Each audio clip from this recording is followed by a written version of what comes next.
धृष्ट बुद्धि ने अपने बेटे मदन से पूछा, मदन सेन से, कि तुमने ऐसी गलती क्यों की? मैंने कहा था जहर देने के लिए, तुमने विवाह कर दिया। तो उसने कहा, पिताजी आपने तो लिखा था, आपके आदेश को मैंने पालन किया। पत्र ला करके पढ़वाया तो बड़ा दुखी हुआ धृष्ट बुद्धि, और सोचा कि अभी भी मैं नहीं छोड़ूंगा, भले ही मेरी बेटी विधवा बन के रहेगी और उसको तो मारूंगा ही। तो उसने बधिकों को बुलाकर कहा, सुनो, इस चंडी देवी के मंदिर में जाओ, चंडिका देवी के मंदिर में जाओ और तुम वहीं रहना, जो जाए उसको मार डालना, ये मेरा आदेश है। कहा ठीक है। चंद्रहास जी से कहा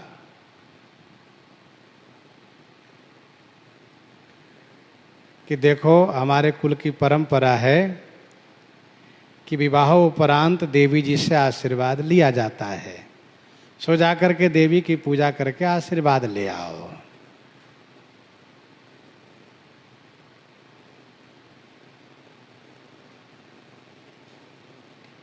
लखी परचो खल हठ करई, नहीं छाड़ई दुर्भाव, हारी थकई तबहू नहीं, पलटई दुष्ट स्वभाव। पलटई दुष्ट स्वभाव।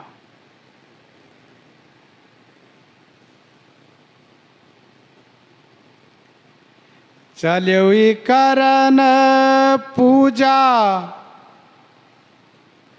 चल्योई करन पूजा, देशपति राजा कही, मेरे सुत नाही राज, वाही को लय दीजिए। चंद्रहास जी देवी की पूजा के लिए चल रहे हैं। उधर देशपति कुंतलपुर नरेश ने अपने मंत्रियों से और श्री गालव ऋषि जी से मंत्रणा किया और कहा, मेरे पुत्र नहीं हैं, मैं किसे राजा बनाऊं, आप लोग बताइए। तो गालव ऋषि ने कहा, तुम अविलंब चंदनावती नरेश चंद्रहास, जो तुम्हारे मंत्री के जमाई है, दामाद हैं, उनको राजा बनाओ, और सुनो, अपनी बेटी से उनका विवाह भी कर दो।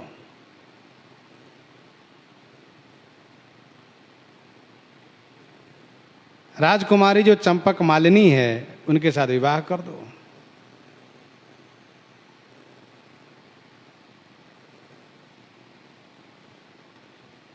सभा में तुरंत राजा ने मंत्री पुत्र मदन सेन से कहा, सुनो, जाओ तुम अपने जीजा साहब को बुला लाओ, बहनोई को बुला कर लाओ, अभी इसी क्षण लाओ, उनको राजा बनाना है।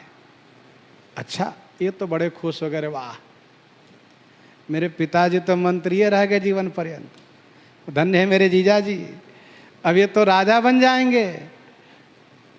खुशी के मारे दौड़ते हुए गए, रास्ते में देखा कि चंद्रहास जी देवी पूजा के लिए जा रहे हैं। कहा, ठहरिए ठहरिए ठहरिए, क्या हुआ? कहा, ये पूजन के सामान हमें दीजिए। ऐसा कहा, क्यों? सचिव सुवन सोजू, कहो तुम लावो जावो, पावो नहीं फेरी समय, अब काम कीजिए।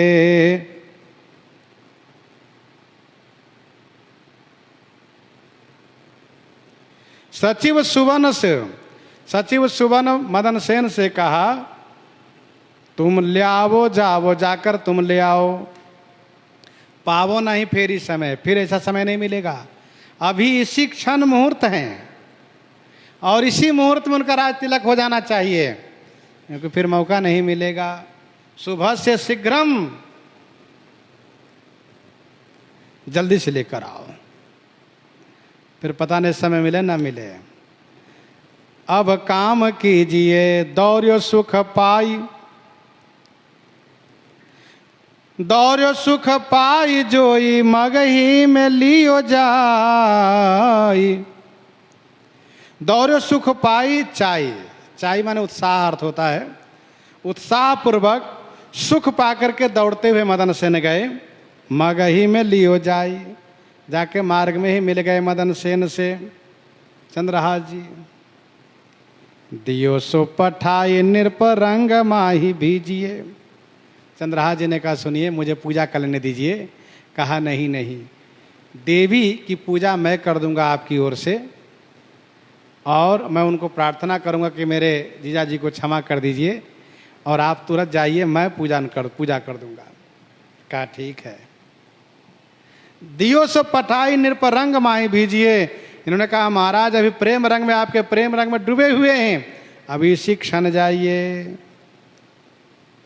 देवी अपमान ते न डरो सम्मान करो। देवी के अपमान से आप मत डरो, मैं जाके सम्मान कर देता हूं।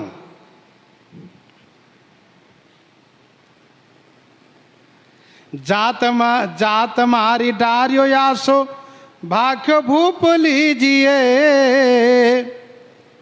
मदन सेन गए देवी के मंदिर में पूजा करने। तो धृष्ट बुद्धि ने पहले कह रखा था जो जाए उसको मार डालना। जैसे मंदिर में, मंदिर के चौखट छू करके सिर झुकाए प्रणाम किए, वैसे ही उस बधिक ने काट दिया मदन सेन को ही। अब उसको आदेश था जो जाए उसी को मारना। और इधर चंद्रहास जी राजसभा में गए तो राजा ने कहा आओ, उनको मंत्रोच्चारण के साथ सिंहासन पर बैठाकर आज तिलक कर दिए।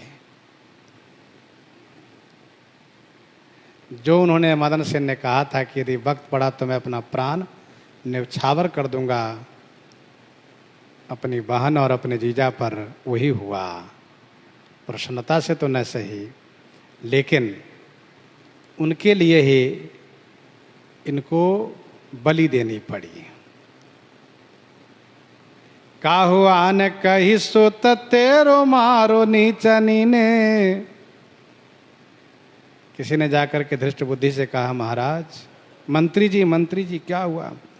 कहा आपके बेटा मदन सेन को बधिकों ने, नीचों ने मार डाला, मंदिर में मार दिया।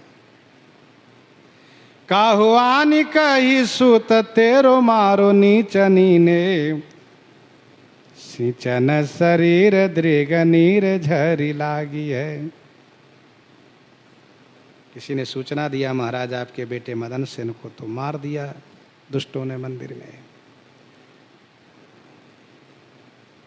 सुन करके धृष्ट बुद्धि के नेत्रों से आंसू की झरी लग गई, शरीर भीग गया आंसू से, रोते बिलखते आए। बोल्यो चलो तत्काल देखी गिरियो होए बिहाल।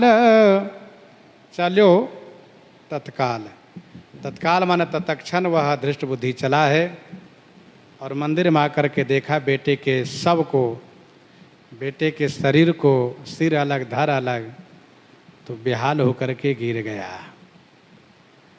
और जब होश में आया तो शीश पाथर सो फोरी मारियो।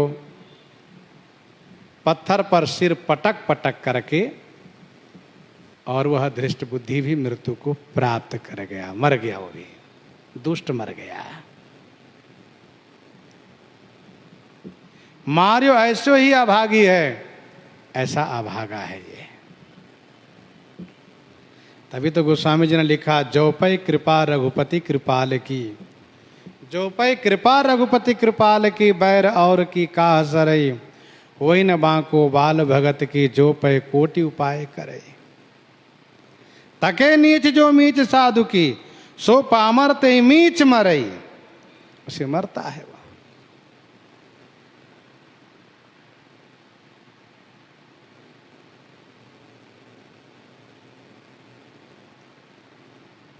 मर गया दृष्ट बुद्धि। किसी ने सूचना दी कि चंद्रहास जी से कि महाराज आपके ससुर जी बाप बेटे दोनों मर गए मंदिर में। सुनि चंद्रहास चली बेगी मठ पास आए, ध्याय पग देवता के काटे अंग रागी है। चंद्रहास जी ने जैसे सुना वैसे ही चल के शीघ्र आ गए मंदिर में। ध्याय पग देवता के पग माने चरण को ध्यान किए, देवी को वंदन प्रणाम किए और कहा मेरे कारण इन दोनों की मृत्यु हुई। मरण तो मेरा था पर मेरी जगह पर इन्होंने अपने प्राण को गंवाया और पुत्र मोह में ससुर जी मर गए, इसीलिए तलवार लिए और अपने सिर काटने लगे। काटे अंग रागी है। देवी प्रकट हो गई, हाथ पकड़ लिया, कहा नहीं इसको तो मैंने ही मारा है, दृष्ट बुद्धि को मैंने मारा है, महान दुष्ट है। कहो तेरो द्वेषिया ही क्रोध करी मार्यो मैं ही। देवी ने कहा तुम्हारा द्वेषी है इसलिए मैंने ही क्रोध करके इसे मारा है। उठे दो दीजे दान जिए बड़ भागी है। देवी ने कहा भक्तराज चंद्रहास जी मैं आपको 2 वरदान देने को तैयार हूँ, वरदान मांगो। चंद्रहास जी ने कहा पहला वरदान ये दीजिए कि भगवान का विस्मरण मुझे कभी भी न हो, ठाकुर जी के चरणों में मेरा अनुराग बना रहे, ये पहला वरदान। दूसरा वरदान यह दीजिए कि दोनों पिता पुत्र जीवित हो जाए। तब देवी जी ने तथास्तु कह करके इन दोनों को जीवन दान दिया, दोनों जीवित हो गए। दृष्ट बुद्धि को अब बुद्धि पवित्र हो गई। अब उन्हें संत की महिमा, भक्तों की महिमा समझ में आई। वे बड़े अनुरागी हो गए, बड़े प्रेमी हो गए। इस प्रकार से स्वामी प्रियादास जी प्रस्तुत कर रहे हैं। इन्हीं के साथ आज सीताराम सीताराम सीता राम सीताराम सीता